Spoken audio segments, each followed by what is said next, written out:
Et c'est une bonne introduction. Merci chérie. Merci Seigneur surtout. On va parler d'un sac ce matin, d'un bagage qu'il faut laisser tomber.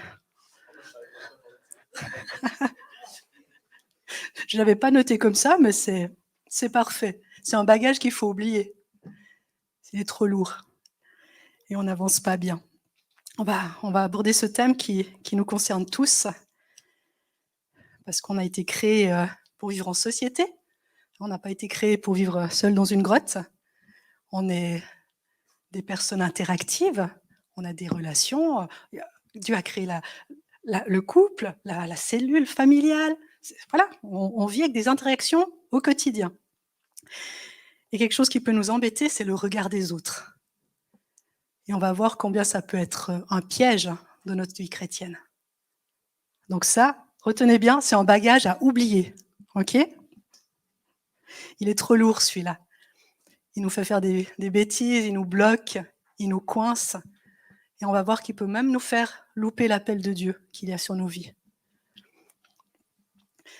Et je pense que je ne suis pas la seule. Hein. Est-ce que vous avez déjà été coincé par le regard des autres ? Tout à coup, vous avez envie de faire quelque chose, et puis, oh, qu'est-ce que les autres vont penser si je fais ça ?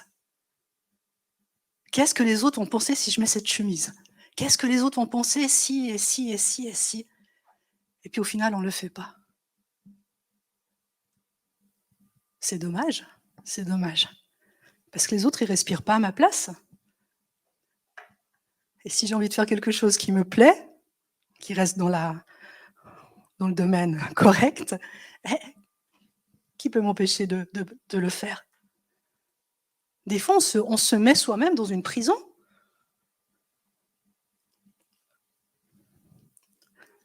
Est-ce que je suis la seule à m'être retrouvée dans ces situations ? Ne me faites pas peur. Non, non, non, non. Et je pense d'autant plus quand on est jeune. Qu'est-ce que j'ai pas fait quand j'étais jeune par crainte du regard des copains, des copines, des profs ? Dommage, dommage. Trop dommage. Et ça, c'est important à laisser tomber. On va voir, on va voir. On va voir 4 situations. Est-ce qu'on peut mettre la première situation ? S'il vous plaît. Ah, ok, alors on continue à voir. Ah. C'est toi qui dois mettre ? C'est moi. Ok. Ah, dommage. Le danger, c'est vraiment de vivre sous le joug de ce que les autres vont penser de nous. Parce que comme je l'ai dit, les gens ne respirent pas à notre place. Et puis devant Dieu, je répondrai de ce que j'ai fait ou je n'ai pas fait. Oh, mais il me regardait de travers. Peu importe, on va tout le temps vous regarder de travers pour une chose ou une autre. Si tu te dépêches, ce serait bien. Je ne peux pas aller plus loin.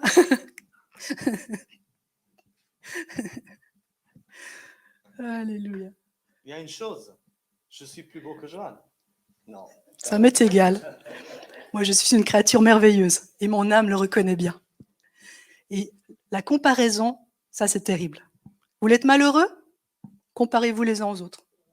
Voilà, c'est direct, effet direct. Vous voulez être heureux ? Sachez qui vous êtes en Christ. Amen. On a tous des qualités. On a tous des facettes merveilleuses. Est-ce qu'il n'est pas encore ? Eh bien, Dieu polit, Dieu change, Dieu corrige, Dieu rectifie. C'est ça notre Dieu. Et ce que vous faites, je ne peux pas le faire à votre place. Et ce que moi je suis appelée à faire, vous ne pouvez pas le faire à ma place. Quand on sait ça, on ne se compare plus. Et on va voir que le regard des autres n'aura plus une influence sur nous. Amen. Sokol a dit avant que la parole de Jésus, je suis le chemin, la vérité et la vie. Vous connaîtrez la vérité. Nous la connaissons et nous voulons la connaître toujours davantage. Et cette vérité va nous affranchir. Amen. Amen. Quand on sait qui on est toujours plus libre, libre, libre. Parce que rien ne peut nous arrêter. Si Dieu est pour nous, qui sera contre nous ? Amen. Est-ce que mon image arrive ? Non. Bon, c'est vraiment dommage. On va passer à Galates 1. Vous allez voir que c'est là la clé. L'apôtre Paul nous disait dans Galates 1, verset 10, « Et maintenant, est-ce la faveur des hommes que je recherche ou celle de Dieu? Est-ce que je cherche à plaire aux hommes? Si je plaisais encore aux hommes, je ne serais pas serviteur de Christ. » Oh, c'est fort ça. Si je plaisais encore aux hommes, je ne serais pas serviteur de Christ. Ça ne veut pas dire être farfelu, faire n'importe quoi. Non, attention. Mais obéir à Dieu, marcher selon ses directives, quoi que pensent les uns et les autres. Et là, on peut le servir en toute liberté et efficacement. Si je cherche à plaire aux hommes, combien de choses je ne ferai pas? Déjà, j'oserais jamais ouvrir ma bouche pour dire que je suis chrétienne. Principe, voilà, ça fait toujours un peu bizarre. On veut être des chrétiens et on veut refléter la lumière de Christ. Cherchons à plaire à Dieu et à lui obéir. Si on cherche à plaire aux hommes, on éteint la lumière. Oui, on éteint la lumière. Et ça peut nous faire dévier du plan de Dieu, comme je l'ai dit avant. Quand on dit, mais qu'est-ce que l'autre va penser de moi? Si je fais ça, est-ce qu'on va toujours m'aimer? Des fois, Dieu nous demande de faire quelque chose qui ne va pas plaire, même au sein de notre famille, ou qui va être mal compris. Si Dieu nous a parlé, obéissons. C'est toujours pour notre bien, le bien de nos bien-aimés. Dieu a un plan parfait pour nos vies. Amen. On va voir l'exemple de Saül. Saül avait été choisi par Dieu pour être le premier roi du peuple d'Israël. Et tout s'est bien passé pendant les premières années de son règne. Il a gagné plein de batailles, il était un homme reconnu. Et voilà qu'arrive une bataille où Saül reçoit des ordres bien précises de la part de Dieu par le prophète Samuel, et il désobéit. Il ne fait pas ce qu'il fallait faire. Et le prophète Samuel arrive, et puis il interpelle Saül au propos de ce qui s'est passé. Et on va lire dans 1 Samuel 15 la réponse de Saül. Alors Saül dit à Samuel, « J'ai péché, car j'ai transgressé l'ordre de l'Éternel et tes propres paroles. Je craignais le peuple et j'ai écouté sa voix. Maintenant, je te prie, pardonne mon péché, reviens avec moi et je me prosternerai devant l'Éternel. » Samuel dit à Saül, « Je ne reviendrai pas avec toi, car tu as rejeté la parole de l'Éternel et l'Éternel te rejette, afin que tu ne sois plus roi sur Israël. » Mon Dieu. Je craignais le peuple et j'ai écouté sa voix. Je n'ai pas écouté Dieu jusqu'au bout. J'ai écouté le peuple. Saül, à ce moment-là, il a eu peur du regard du peuple. Et ça lui a valu son trône.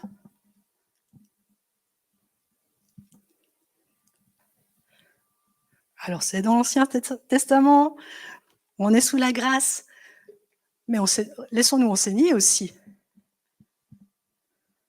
Là, par la crainte du regard des autres, de son propre peuple, il a perdu son trône. Quel dommage! Quel dommage! Il avait été choisi par Dieu. Il avait été oint par le prophète Samuel. Il avait gagné plein de batailles. Mais la crainte de l'homme l'a fait désobéir. Et il a loupé le plan de Dieu pour sa vie. Proverbe 29, verset 25 dit « La crainte des hommes tend un piège, mais celui qui se confie en l'Éternel est protégé. » Amen. La crainte de l'homme tend un piège. Oui, on en fait des bêtises parce que tout à coup on a peur. Craignons Dieu plutôt. Mais celui qui se confie en l'Éternel est protégé. Peu importe le regard des autres. Si on est confiant en notre Dieu, on est protégé. On est protégé. Ne cherchons pas l'accord, l'approbation des autres. cherchons l'approbation de Dieu avant tout, avant tout.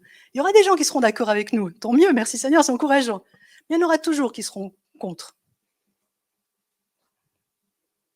Peu importe, ça peut arriver, ils peuvent changer d'avis après. Cherchons l'approbation de Dieu, sa faveur. N'ayons pas peur d'obéir à Dieu. Amen. Alléluia. On va voir un autre exemple, plus réjouissant celui-là. C'est l'exemple de Noé. Dans Genèse 6, on peut lire l'histoire de Noé. L'Éternel vit que la méchanceté des hommes était grande sur la terre et que toutes les pensées de leur cœur se portaient chaque jour uniquement vers le mal. L'Éternel se repentit d'avoir fait l'homme sur la terre et il fut affligé en son cœur. Et l'Éternel dit, « J'exterminerai de la face de la terre l'homme que j'ai créé, car je me repens de les avoir faits. » Mon Dieu, quel constat accablant. Mais, il y a ce petit « mais » qui nous sauve. Mais Noé trouva grâce aux yeux de l'Éternel. À cette époque-là, il n'y avait que méchanceté et désolation. Et l'Éternel a dû prendre une décision drastique. Mais Noé trouva grâce. Un homme, à contre-courant parmi les contemporains de son époque, il aimait Dieu. Il aimait Dieu. Noé était un homme juste et intègre dans son temps. Noé marchait avec Dieu. Alors Dieu dit à Noé, « La fin de toute chair est arrêtée devers moi, car ils ont rempli la terre de violence. Voici, je vais les détruire. Mais toi, fais-toi une arche de bois. Moi, je vais faire venir le déluge d'eau sur la terre pour détruire toute chair. Tout ce qui est sur la terre périra. Mais j'établis mon alliance avec toi. Tu entreras dans l'arche, toi et tes fils, ta femme et les femmes de tes fils avec toi. Tu feras entrer dans l'arche 2 de chaque espèce pour les conserver en vie avec toi. » C'est ce que fit Noé. Il exécuta tout ce que Dieu lui avait ordonné.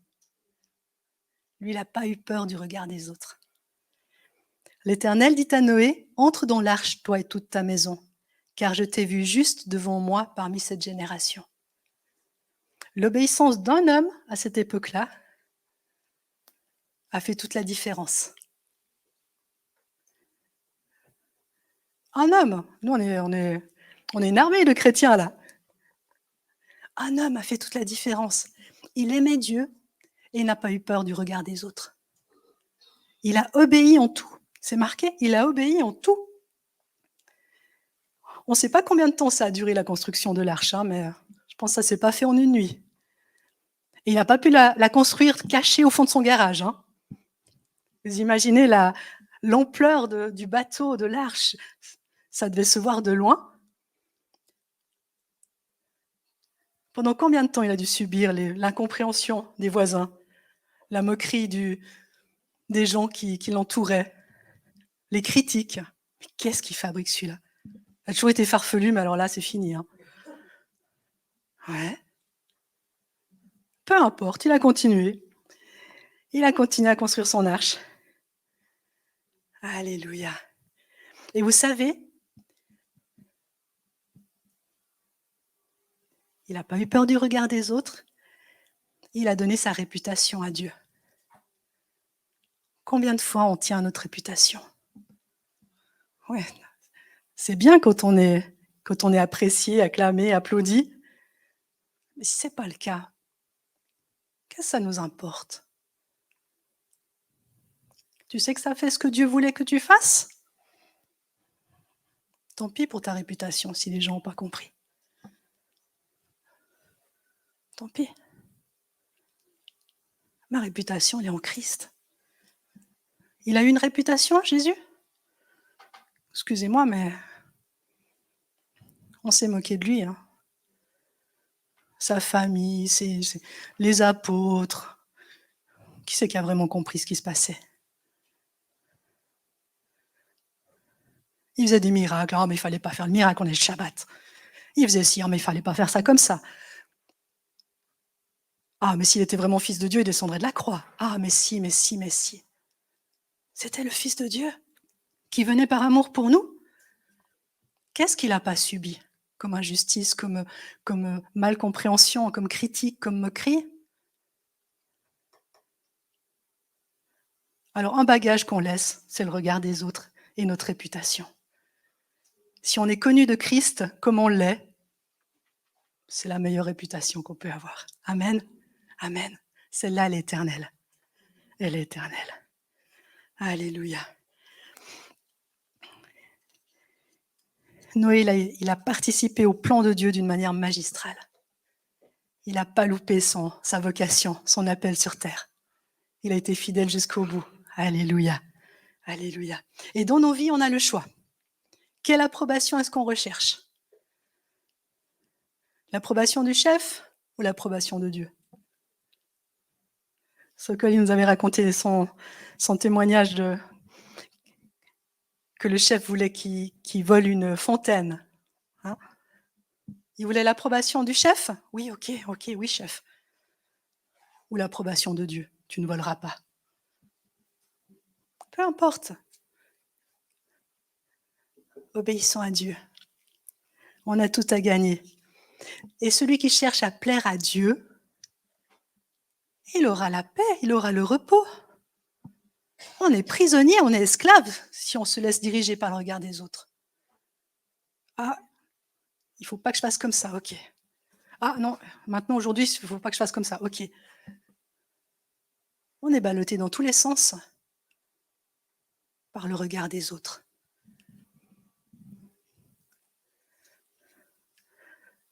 Alors qu'en Christ, on a la paix. Quand vous faites ce que Dieu vous a demandé de faire, on peut être dans le repos. Vous connaîtrez la vérité vous rendra libre. Libre. Libre. Libre d'être qui nous sommes en Christ. Alléluia. Pas dans un moule que le monde veut nous mettre. Pas dans un moule que les collègues veulent nous mettre. Que la mode ou je ne sais quoi veut nous mettre. Qui nous sommes en Christ. Notre identité. Dieu t'a créé comme ça. Dieu m'a créé comme ça. Pour tel but, on a tous un appel. Soyons libres de rentrer dans cet appel. Alléluia. Et même en crise, combien de fois j'ai pas obéi parce que j'avais peur dans l'église qu'on me regarde, qu'on pense ceci, qu'on pense cela. Oui, on parle du monde, c'est une chose, on parle des collègues, c'est une chose. Mais même dans l'église, combien de fois j'ai désobéi parce que j'avais peur du regard. Oui. Dommage. Ah, laissons ce bagage. Ne le prenons plus avec nous. Alléluia. Est-ce que mes images vont arriver un jour? Ah, merci. Oui, volontiers, chérie. On va voir 4 situations. Je ne sais pas si vous avez déjà connu. C'est stylé, mais stylisé ou caricaturé, je ne sais pas comment on dit. Il y a un homme, une femme, un âne qui vont se promener un jour. Et là, on voit qu'ils ont décidé de marcher à côté de l'âne. Et les voisins, quand ils les ont vu sortir comme ça, ils ont dit « Mais ils sont bêtes ou quoi? Ils ont un âne, ils ne profitent pas de monter dessus, il y a tout le monde qui marche à côté, à pied. Mais ils sont bêtes. » Le jour d'après, ils sont ressortis. Ils se sont dit « On va profiter de l'âne. » Les voisins, vous savez ce qu'ils ont dit? « Mais ils sont fous! À 2 sur un âne! Mais pauvre âne! » Ils sont fous, ces voisins. 3e jour, ils ressortent. C'est la femme qui est sur l'âne. Qu'est-ce qu'ils ont dit, les voisins? Ah, elle ne respecte vraiment pas son mari, celle-là. Hein. C'est elle qui est sur l'âne et le mari, qui est le chef de la famille, il marche à côté. Quel irrespect total. 4e jour, décide encore de ressortir. Cette fois, c'est le mari qui est sur l'âne et la femme qui marche. Qu'est-ce que les voisins ont dit? Oh, mais il n'est pas galant, hein. Il laisse sa femme marcher à pied, puis lui, il est comme un roi sur son âne. 4 situations, les 4 situations possibles. Il y en a encore une 5e, ça c'est plus farfelu, c'est ils sortent le 5e jour, et puis mari et femme, ils portent l'âne. Là, je vous dis pas les commentaires. Hein. Ça montre quoi? Quoi qu'on fasse, on trouvera à nous critiquer. Quoi qu'on fasse. Tu veux faire quoi? Tu sors plus? La solution là, c'est pour eux, s'ils avaient peur du regard des autres, ils sortaient plus. Non! On va pas s'enfermer dans une prison pour plaire à tout le monde. Non, sortons comme on veut, comment Dieu demande de nous sortir. Amen. Amen. On ne peut pas plaire à tout le monde. Et quoi qu'on fasse, on sera critiqué. Donc faisons ce qu'on pense être juste et profitons de la vie. Alléluia. Alléluia. Merci chérie.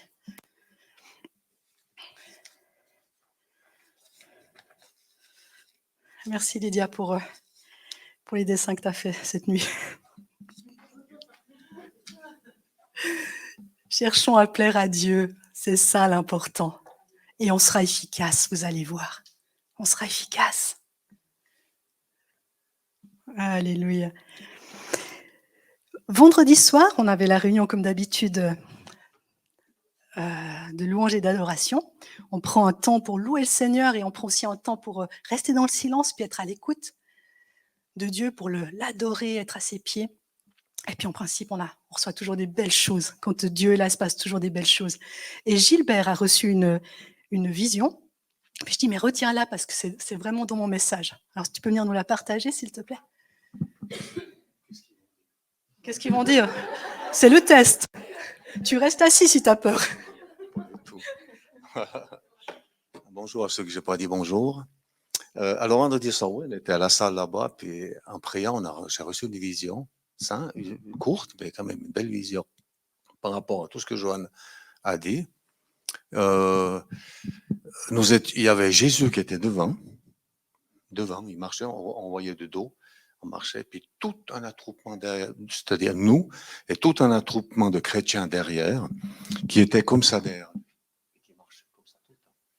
Et puis à côté, sur le long, droite et gauche, il y avait plein de personnes qui criaient.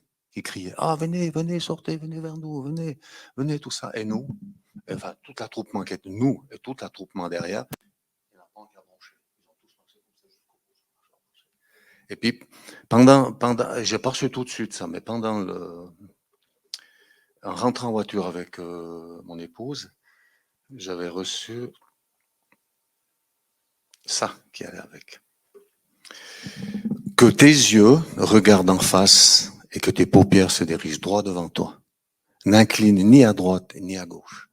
Et à droite et gauche, venez, venez, venez. Et on marchait comme ça, on était comme ça. Et on marchait comme ça, comme des soldats.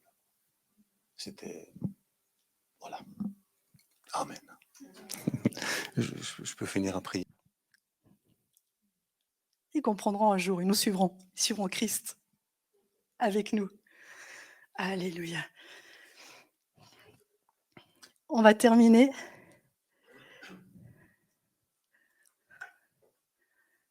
On aimerait prier avec Sokol pour, si vous avez ce souci du regard des autres.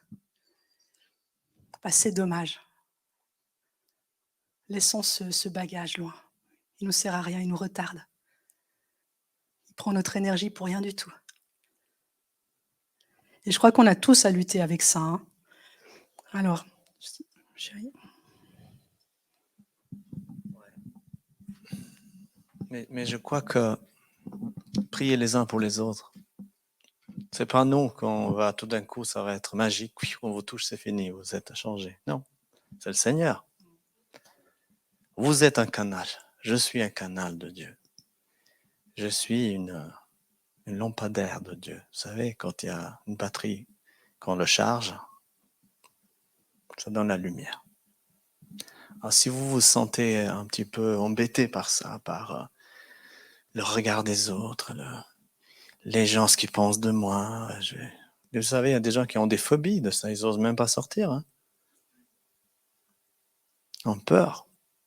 Peur d'aller dans un rassemblement, peur d'aller dans la ville, peur d'aller dans les magasins, faire des commissions.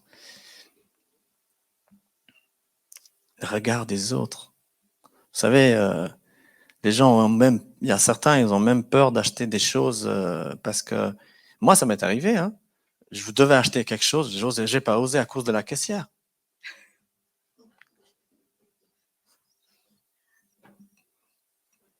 Oui. Mais et puis là, on a l'impression que quand on achète ça, tout le monde nous regarde.